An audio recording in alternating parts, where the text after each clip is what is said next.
Hello everyone, welcome back to the channel. I'm Baltmatrix, and this is the last Dicelings review for the beginning of 2020, as this is the last Dicelings figure that's been released. We're talking about the OWLBEAR. Next to dragons, beholders, and mind flayers, I think the OWLBEAR is probably the next best well-known monster in D&D canon. As always, you're going to start off by cutting the tape at the top, unpegging the box, and then coming in, opening up, and pull out the figure. And again, I'm going to complain about this packaging because it says it's fully recyclable. This feels like plastic. All right, moving on. Yep, and then we have to open it off on camera to get rid of all the other plastic. This dice is modeled in this weird off-white color, maybe more of a cream white, but that's fine. It doesn't bother me at all. And then we've got this nice, beautiful, bright bronze emblem. It's quite nice. And this one, you could definitely tell the numbers are there. It's the lightest of the set next to the Beholder, and of this one and the Beholder, I think the white has it pop a little bit more. And here are the four together. If we had one more, we would have the most evil Power Rangers lineup I could ever think of. Transformation for this one is pretty darn easy. Simply go to the right of the emblem, and you see this point? Well, we're going to just reach inside and pull it apart very gently, and turn it around, and then open it, flail it open, and oh, hello. I don't know why. Like, flipped up the 8 and oh, hello.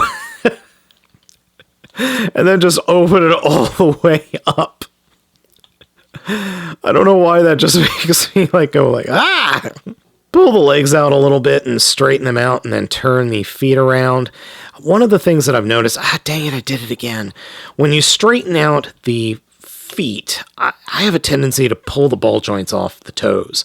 It just ends up happening that way. That 8 section that's covering the front of the OWLBEAR, flip it up and then grab that whole section, and we're going to turn it around 180 degrees like that. And then stand the OWLBEAR up, then flip the head all the way up, and then we could bend the head down, and then the whole back section, or 8 section, will fold down and form a hairy, furry, or feathery back.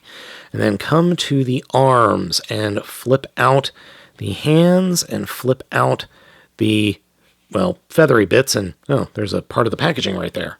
Take the paws, turn them around 180, and then fold the bits up that form more bird feathers.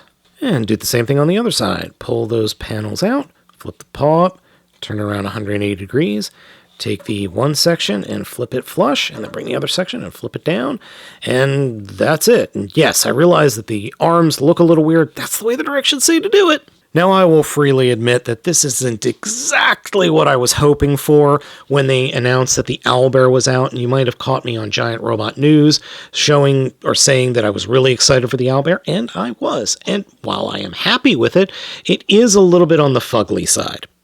I can't deny that. I would have loved if, the hands were a little bit better and it just filled in a little bit more, but it's, you know what? It's fine. I'm not going to argue with it. I'm not going to yell at it.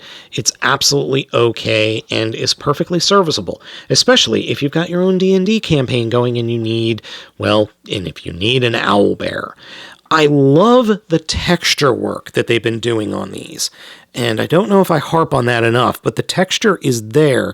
You've got the fur texture on the legs and on the paws for the feet, and then you've got this beautiful feathering texture on the upper body, and that owl head is fantastic, and like a true owl, it can do a head 360. Yes, I realize that owls don't actually turn their heads around 360 degrees, but they have a crazy amount of range of movement. It's just not 360 degrees. So then there's a ball joint in the upper shoulder, ball joint at the elbow, quote unquote, and then there's a hinge joint at the hand. There's not much more posability there on the actual hands and paws. And then the legs, ball joint, hinge joint, ball joint. The other thing I really like is even from the back, it's textured. Overall, it does work, and that's the important thing. In terms of size, these things aren't that huge, because here we have a Siege Target Master, Skids, and I just realized I had not put him away yet, Holly. It's not the biggest figure in the world, but it works. Transforming this thing back into a die is a pain in the butt.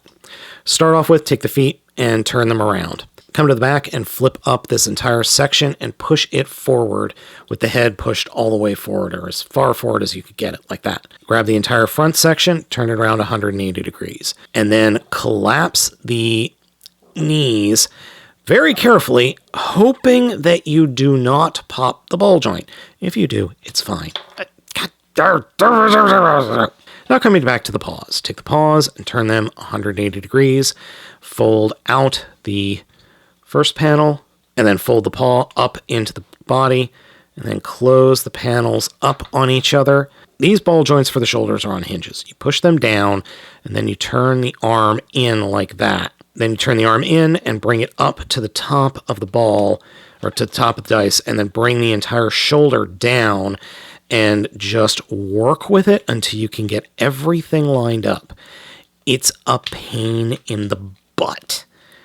It just is. There's no ifs, ands, or buts about it. It's just a pain, and you have to fiddle with it until you've got everything flush and where it's supposed to go. As you're getting the panels put back together, make sure to remember this front little panel that actually pegs in like that, because if you don't, things aren't going to peg in together correctly. And then bring this panel down, and then they bring these panels in, and these stupid hinges. Okay, don't freak out. Just calmly work with the hinges and get everything lined up. And there we go. Of the first batch of dice slings, this was the one I was looking forward to the most. And it kind of doesn't deliver because it's the most frustrating to get between the two modes. It's not hard, it's just frustrating. And the actual owlbear mode doesn't work all that well. It's not awful, but I think even the Beholder is a better figure than this one. And that's disappointing.